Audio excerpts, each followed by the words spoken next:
Hi guys, so if you're a Swiftie you'll know that Taylor Swift's brand new re-recorded album, Speak Now Taylor's Version, just dropped this morning. It was 5 AM for me in the UK, as it usually is for British Swifties. For America and the rest of the world it was midnight, but yeah, we got it at 5 AM this morning, and as you can probably tell by the title of today's video, I'm just going to be filming a quick album review video for you guys. I'll go from the ones that were already on the standard edition of the album, and then I'll start talking about the vault tracks.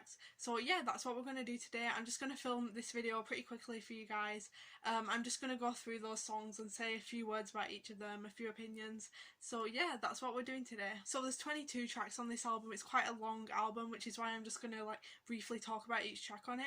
But the first one that we're going to talk about is obviously the first track on the album, Mine. This is probably a little bit controversial, but honestly when I first listened to Mine, Taylor's version, and that came on first, I didn't actually love the production. I'm still trying to get used to the production of this song. I've listened to it a couple more times and it just feels a bit off to me. Basically the things that I thought were kind of a bit iffy about Mine, Taylor's version are that it felt basically, I don't know who the backing singer was, whether it was Jack Antonoff or Nathan Chapman, but when I was listening to this song, it almost felt like a duet with the guy, because his vocals were so high up in the mix as well. It almost felt like a collab with the guy because the volume of both of their vocals was almost equal, and it's I don't think the original Mine was like that. I didn't even actually know there was a guy singing on the original, but personally I didn't really love that. And also another thing that annoyed me about the production was when Taylor's singing flash forward and we're taking on the world together, on the word together, the banjos start playing and the word together is covered up by the sound of a banjo, and you can't really hear Taylor say the word together, and it that's probably just a little thing, but it annoyed me listening to it, because if you don't know the song you'll be what is she saying there? Yeah, I don't know if anyone else even really noticed that, but that was just me. It annoyed me a little bit. But that's the only song on the album that I felt a bit iffy about the re-recording, but mostly the song's fine. It's just that little thing that annoyed me a little bit. So now we're going to talk about Sparks Fly, track 2 on the album. So Sparks Fly, at first I thought something was off with the production, but I listened to it a couple more times and it's fine now. I mean, Sparks Fly is one of my absolute favourite Taylor Swift songs ever. I love it so much, and I was really hoping the production would be okay, and like I said, I felt a bit iffy about it at first, but then I got used to it and I liked it again. This song is just it sounds like the original. There's nothing really wrong with it, and there's nothing really improved. There was nothing to improve really, because Sparks Fly is a perfect song anyway. But yeah, Sparks Fly is good. Back to December, the vocals have improved so much on this song. Taylor just sounds incredible on it. I love the production of this as well. I feel the whole orchestral sound, all of the strings and everything, I feel that was really taken up a notch, and the guitar solo as well, that was really cool. Speak Now, that song, it was basically the same as the original as well. There was nothing really different about it. If you played me that and the original, I wouldn't be able to tell the difference between them, honestly, which is the whole point of the re-recordings anyway. Dear John, this song, I genuinely got goosebumps just from listening to this song, because it was so amazing.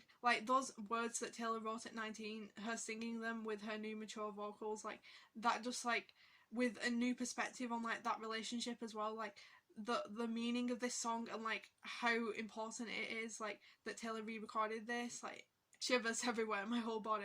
Also the anger in her voice when she sings "you and your sick need to give love and then take it away," when she goes "your sick need," that bit was just yes. Also the guitar solo in this song as well, perfection. Also her delivery when she says "I'm shining like fireworks over your sad empty town," the way that she sings that, the power in her vocals, that just made me tear up. And the ending where she's taking back her power, she's just saying "I wrote you a song," and the part where she says "you should have known," now that we've got would've, could've, should've from Midnights as well, that has a whole new perspective as well. He should have known, she's realising that he was to blame and not her. She's saying all the way through the song "I should have known," but really in reality he should have known, because it was his fault that he dated her while she was a teenager, obviously. And now I'm going to talk about Mean. And Mean, I literally was crying listening to this song, and I've said this in my Speak Now TV predictions video before, but like Mean has been one of my favourite Taylor Swift songs ever since I was a little kid. When I was a kid, I used to listen to this song over and over and think to myself, like, someday I will be living in a big old city and like all these people from high school, primary school, whatever, they're just gonna just be mean and not really like achieve that much, but I'm gonna achieve stuff. Like, I just told myself that as a kid and like listened to this song and I found comfort in it and just like I clung to that lyric. And now, like, as an adult, I have lived in a big old city and all those people are still mean, and I'm listening to this song again at the age of 21, nearly 22, and like this just like it meant so much to me. It just made me cry. This is a song that I relate to so much, and it made me so happy to know Taylor owns it again now, and we have this new version of it, and I actually love this version of Mean better than the original. The Story of Us. When I first put this song on and like listened to it, I thought the drums and the guitars at the part were like kind of weaker than usual, but then as the song progressed, like they kicked in properly and I was like, yeah, this is fine, I like it. The way like Taylor absolutely like belts like the lyrics in the outro, like yes, I love it. Now we're going to talk about Never Grow Up, and guys, like when I was listening to this song, I literally started sobbing. I was fully crying. Like the details in this song about like the character's childhood and everything, like the details were so similar to like everything I had in my childhood and like my family growing up and everything, and like it was so scarily accurate to my life. Like I just started like sobbing, and like as like an adult now in university, like it hit even harder. Like when I was younger, like I didn't really connect with this song because like obviously I was a kid, like I didn't really get like the sentiment of Never Grow Up, and I used to always skip this song, and like it was one of my least favourites on Speak Now because like I didn't really get it. But like now listening to it as an adult, like it's probably my absolute favourite song on Speak Now, one of my favourite songs in Taylor's discography, and because I skipped it all this time, this was like one of my first times like properly listening to this song and properly listening to the lyrics, and like now I fully get this song, like I love it. Like the part in the song about like the parents dropping the character off at university, she has the nightlight from home with her to like get a bit of comfort in her room at uni, and like that bit just made me cry as well, and I was just like, I was thinking about my childhood and like how much I've changed since like first listening to this album as a kid and like going to uni and everything, and it was just really special to listen to, and my opinion on this song has completely changed now. I feel like this might even be on par with The Best Day, which also makes me sob every time I listen to it. I cannot get through The Best Day without crying, so yeah, I feel like this song is sort of equal to that now. It's probably like gone up loads in my discography ranking of Taylor now. Track 9, Enchanted. This was very faithful to the original, which I was very thankful for because Enchanted is another of my favourite Taylor songs. It's very special to me. Basically it was just perfect, so yeah. Now we're on to the one everyone's talking about, Better Than Revenge. So obviously now we know that Taylor has changed the lyrics to Better Than Revenge. She's changed the lyric about the mattress to he was a moth to the flame, she was holding the matches. And the fact Taylor actually thought of something that could fit into that space that the mattress lyric left, and then like made it poetic and made it rhyme and like made it the right number of syllables and everything, like that's just really admirable. Like Taylor's mind, like how. However, like I do understand like why Taylor changed this lyric and everything, but like I just wanted to say like just changing that lyric, I mean it does get rid of like the most like offensive part of the song, like that would be unacceptable nowadays. I just wanted to say like there are a lot of other lyrics in Better Than Revenge that also have like misogynistic undertones and stuff, and like the whole second verse of this song is like just as bad. Like no amount of vintage dresses give you dignity, things like that, like saying this girl has no dignity just because she like flirted with Taylor's boyfriend, and also like the stealing people's toys lyric as well, and like that I'm guessing you deserve some applause because you're so much better, like the sarcasm in that. Like I feel like there's loads of other lyrics that are just as bad as like the mattress lyric, but I can see why Taylor chose to take that lyric away because it is the most like it's the most offensive out of them all, but like there are a lot of other lyrics in that song that also like perpetuate that same idea is what I'm trying to say. But yeah, I understand why Taylor changed it, and yeah, I do like the new lyric, but I don't know how I feel about it. I feel like it doesn't really fit the mattress lyric being in the original, like it fit with the rest of the lyrics, and I feel like the sort of indifferent sort of tone of the moth lyric, like it doesn't have the same vibe as the rest of the song, so it doesn't really fit as well in my opinion. But like I'm not really mad about it, I'll still listen to it, I'll still stream Taylor's version, but yeah, I just wanted to say that. Track 11, Innocent. On the original Speak Now album, I didn't really listen to Innocent that much. I was like, that song's about a certain person, we all know who that song's about, but yeah, every time I listen to that song, I just think like he doesn't deserve to have that song written about him, and I just feel a bit iffy listening to that song, so I don't really stream it that often. So like when I listened to Taylor's version, like I couldn't really tell the difference between the new one and the original, because like I've probably only heard Innocent a couple of times ever. I don't really listen to that song, so yeah, it was fine. It was alright. It's a good song lyrically, but like it's really not one of my favourites. Track 12, Haunted. This was another song that I barely listened to originally, but this version now with like all the big orchestral sounds, and like it sounds like such a big like beautiful song. It's so like dramatic, and I love it so much now. And before I did not listen to Haunted at all, but like now it's improved so much, I think, and I really like this new version, so I'll probably be listening to Haunted a lot more. 13, Last Kiss. So everyone's talking obviously about the shaky breath that Taylor did in the original Last Kiss, because she's like on the verge of crying in that version. She did like a shaky breath in it, and everyone like thought that was like a really real part of the song, and her like being vulnerable in the song and everything, and that was missing from this version, because obviously that breakup was ages ago, and now Taylor's singing it from a new mature perspective. And yeah, so we didn't get the shaky breath, and I was talking about this like in my Speak Now predictions video, like will we get it, will we not, but we didn't get it. But it's still an amazing song. It still sounds pretty faithful to the original. The lyrics are amazing, the sound's amazing, so I'll still listen to this version. Number 14, Long Live. This was literally the exact same song as the original basically to me. It didn't sound any different. Taylor recreated like her younger self's vocals perfectly, and this song is like the song for the fan base, and like everything, like every single lyric in this song has a completely different meaning now, like with Taylor being like a way bigger star now, and like everything that she's achieved since releasing the original Speak Now, like so much has changed. She's like developed her career so much, and yeah, so Long Live is like even more important now than it originally was, and it's just really cool. I love this version. Track 15, Hours. This song was another that sounded basically exactly the same, and I was glad that this was recreated faithfully as well, because Hours is like one of my favourites as well. Track 16, Superman. And I feel like I'm about to say some controversial opinions here. I mean, this version, like, I do not like Superman, but this version made me almost like it, because like I enjoyed the production of it, but I still really dislike this song because of the lyrics. Like in this song, Taylor's just staying at home, she's obsessing over this guy. I mean, we all know who this guy is. Like she's just wishing she could follow him around the world on his big adventures, going to work, going to different places. And she's just like sort of stuck at home, like waiting for him to come back. Like she's sacrificing her own dreams and like what she wants to do in her life for that. Like she could be out there doing her own work, achieving her own dreams, and yet she's like choosing to stay at home and wait around for this guy. This song is basically Dear John, but like the part before that, when she's like still stuck in the toxic relationship and she still wants to like see the best in him, and like she desperately wants him to like love her like she loves him, but like it's just never gonna happen, because yeah, it's not gonna work. Her judgment is clouded by how much she loves him, and like that's basically like the point of view in this song that she's putting across, like her experience like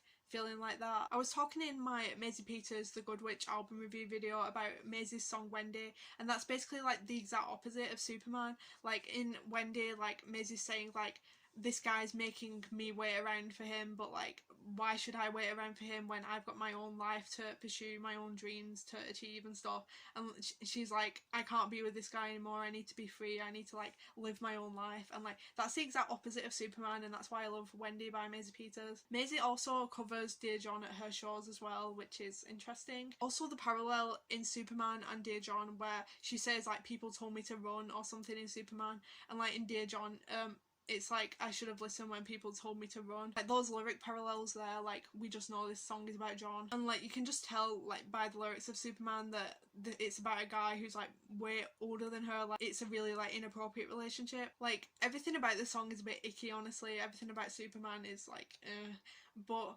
honestly, like if I was Taylor, like maybe I wouldn't have even re-recorded this song, but like I understand why she did on the other hand, like because like this song documents like that part of her life, and it's like a diary entry from like her point of view of like that time in her life. Like it's a song from the point of view of what it feels like to be in that situation where you're dating like an older guy, and like he like you want to see the best in him, but you know he's just like messing you around basically. And it's a song from that point of view, because like there does need to be songs that actually like talk about how it feels to be the girl in that situation, and like how like you view the guy, and like like see that relationship through the girl's eyes. Like that's the point of this song being on the album, and it does serve a purpose. But something I thought about though, like I think about this sometimes, like the fact that when I was a kid and like when other girls my age were kids, like the albums that were available to us for us to listen to were things like Speak Now, and like we listened to these songs like Superman thinking like relationships like that were totally normal and like maybe even like something to aspire to, and like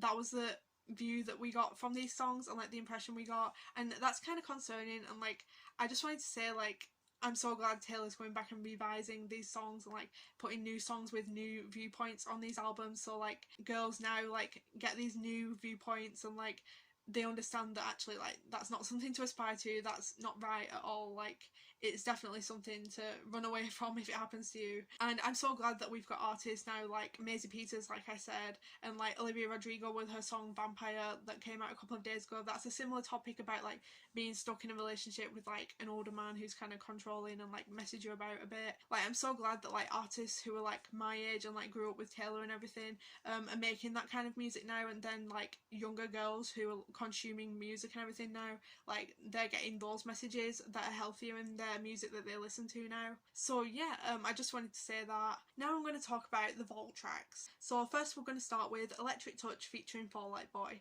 This is a really cool, interesting collab, and I love how Taylor and Patrick Stump's vocals like go together. I love that it's kind of like a duet and it's both like the guy and the girl's point of view in this song. Like I thought it was just really cute, and I love like the rock sounds bit, and I know Taylor's like a huge fan of Fall Out Boy, so this will be a really cool collab for her, and I love it. It's just a really interesting collab. When Emma Falls in Love. So this song, like I really liked it. It was really fun. But like, and it had some really great lyrics as well. Like Little Miss Sunshine always thinks it's gonna rain. Like that contrast, that lyric, I just love it. And another lyric that like made me laugh and that I thought was like really cool was the lyric, like if Cleopatra grew up in a small town, like describing Emma. Like I feel like that's just a really cool, funny lyric. And I love how like the protagonist of the song, Emma, like she says like every guy she dates, like she can put them in her place and like tell them when they're doing things wrong, and Taylor's like saying I wish I was her, which is kind of sad. Like Taylor's like saying I wish I could be more like this Emma girl, I wish I could like stand up to people I date and like not let people walk all over me, basically. And I feel like that's relatable to a lot of us, but like sad as well. Now I'm going to talk about I Can See You, and guys, I think this is my favourite song of all the vault tracks, maybe one of my favourite songs on all Speak Now, possibly one of my favourite songs even in all Taylor Swift's whole discography. Like this song, it was not what I expected it to be at all. Like if I just saw the title I would think this was like a ballad type song, but it's not. It's like a really cool dark rock song, and like I just love it. Like just the vibes of it are just impeccable. This song is like part 2 of Sparks Fly, honestly. Like if you listen to Sparks Fly, like you'll notice like there's a lot of like sort of like almost inappropriate undertones to that song. Like the lyrics like you're standing in front of me just close enough to touch, close enough to hope you couldn't see what I'm thinking of. Like it's like that part of Sparks Fly as a whole other song, and I just love it. And also something else that I noticed was if you guys know me, you'll obviously know I'm a huge fan of The Killers, as you can probably tell every time you watch my videos and see these posters on the wall.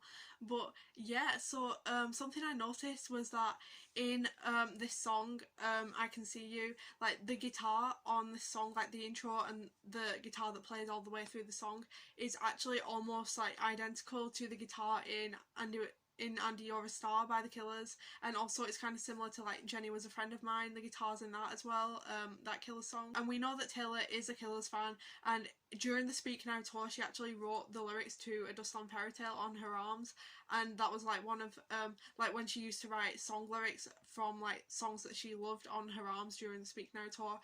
She did that with Killers lyrics once, and yeah, so we know Taylor's a fan. And we also know Taylor's listened to Hot Fuss before, because like the whole thing of her kind of stealing a lyric from Midnight Show and putting it on one of her really early songs that she wrote for someone else. But as someone who absolutely loves both The Killers and Taylor, like I kind of prefer to pretend that never happened, because like I don't want there to be conflict between two of my absolute favourite artists. But yeah, we do know that Taylor is aware of Hot Fuss and has listened to it before because of that. So yeah, honestly I would love still a Taylor and The Killers or Brandon Flowers collab, and the day that happens, if it does happen, like that will just like, that would be me gone, honestly. Like, that would be the end of me.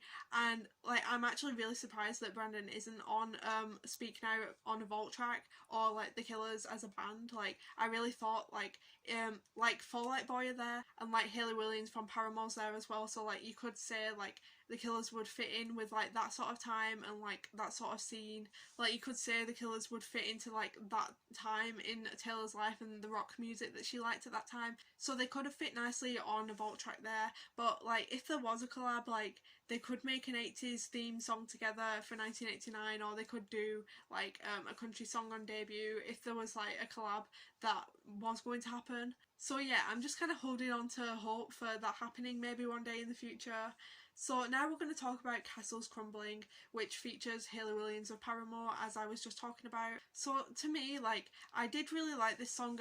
Like, to me, like, I think this song was really good, and I really love like all the imagery of like the metaphor of like the crumbling castle, like representing Taylor's career, and like how she felt after like the aftermath of all the stuff with like Kanye, the VMAs, and like how she was thinking like she says during Long Live, she was thinking like her career would be over, and like she would just be like another sort of young pop star that like got older and then sort of like faded out of the view of the media and everything. Like, that's what this song's about, and I appreciate that there's a song like this on here. And I love like I said, I love the songwriting, I love the lyrics of this song, I love that it features Hayley Williams as well. But honestly, like, I feel like this song is a bit too similar to Nothing New for me, and personally, like, as someone who loves Phoebe Bridgers and loves Nothing New and really relates to that song strongly, more strongly than I relate to Castles Crumbling, personally I prefer Nothing New, and I feel like that sort of like is the song that I like more. But I do really like Castles Crumbling as well. But if I wanted to listen to a song like with this vibe and this sort of like this message, I'd go listen to Nothing New. I think this song's basically all about just Taylor being a young artist and like being thrust into the spotlight, and like her dealing with that, and like her already feeling like her career is about to crumble, like this metaphorical castle. A lyric in this song that I thought was really sad was when she says they used to chant my name but now they're screaming that they hate me. Like, that also reminded me of like Reputation era and like all the drama that went on there as well, and like the whole thing of like Call It What You Want as well, like my castle crumbled overnight. Like, I feel like when Taylor wrote Call It What You Want, she was probably thinking like back to this song and like referencing Castles Crumbling, even though like that song wasn't out. Like, she knew that she'd written this song obviously, and like she was still referencing Castles Crumbling there. Now we're going to talk about Foolish One, and I really like this song. Sadly, this is a song that I really relate to. It's basically just a song about like wanting to see the best in people and like put as much into the relationship with you as you're putting in with them. Like, it's that sort of feeling, like feeling like you're the kind of like friend or like girlfriend that like gives everything in a relationship with someone, and then like you feel like other people don't give you as much in return. And I really love that Taylor wrote a song about this experience and like being that kind of person, because I strongly relate to this song. A lyric that I really liked from this song was "My cards are on the table but yours are in your hand." Like, I really love that. Like, here Taylor's basically talking about like how it feels to like basically like just sort of show your true emotions and your true self to someone, and sort of like really open up to the other person, while the other person is like metaphorically holding their cards close to their chest. Like, they're not giving as much to you, and they're not showing like as much of themselves to you as you are of yourself to them. Also, this song made me think like this song is kind of like the point of realization for Taylor between like Superman and Dear John. In Superman, we have Taylor sort of like believing that John is like this Superman that can save her from everything, and like he's like superior to her and everything, like she's fully in love with. And then if we put this song in the middle, Foolish One, it's like her realizing that she's wasting her time with him basically, and like it's her realizing that she needs to move on and like get on with her own life. And then after that we have Dear John, which I would put after that if we were making a storyline out of it.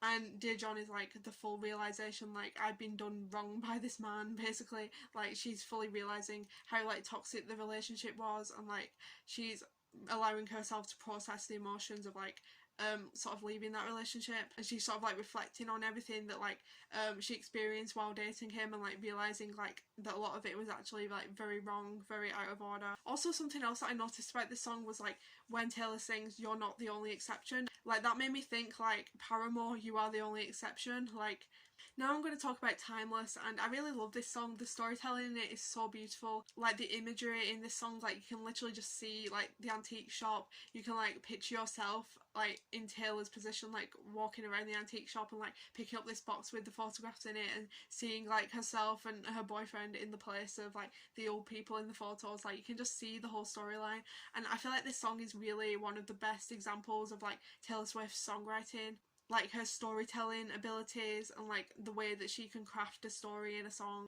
Like this song actually made me cry. Like it was just so like emotional to listen to it, like going along with the characters in this storyline. This song actually kind of like made me want to fall in love and like find someone and get married and have like a long life with them. Like it just like it made me sort of like feel like Taylor was feeling when she wrote this song, and like sort of long for that sort of life, like a long timeless kind of love, or like everything that you've both gone through in life, and like none of that matters because like you've been able to find each other, and like the love that you share like sort of transcends all of that. Like it just made me want to find a timeless kind of love like what Taylor sings about, and it just made me feel like in a bit of a cute romantic mood, and I just really love this song. It's really beautiful. So yeah, that's my review of Speak Now, Taylor's version, and every single track on the album. I hope you guys enjoyed this video. Don't forget to give it a big thumbs up if you enjoyed it, and subscribe if you want to for more music and pop culture content and more Taylor Swift content. So yeah, don't forget to stream Speak Now, Taylor's version, and bye guys!